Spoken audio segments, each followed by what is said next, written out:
Likasjeren op de Willem-Alexanderskwallen in Oud-Loon. Het onderwijs in groep 7 stier van de morgen in het teken van de Ljouwte voetbalclub.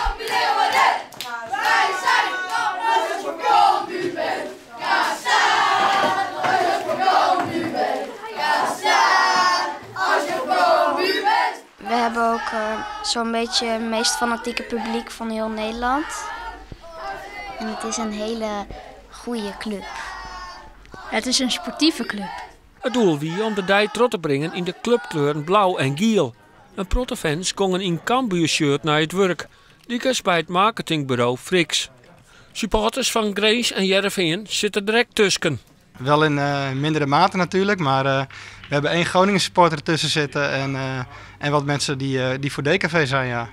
Die zijn erg rustig vandaag. Ja, die houden zich aardig stil, ja. En die zijn ook gelijk wel eruit te pikken natuurlijk, want die hebben niet de kleuren naar.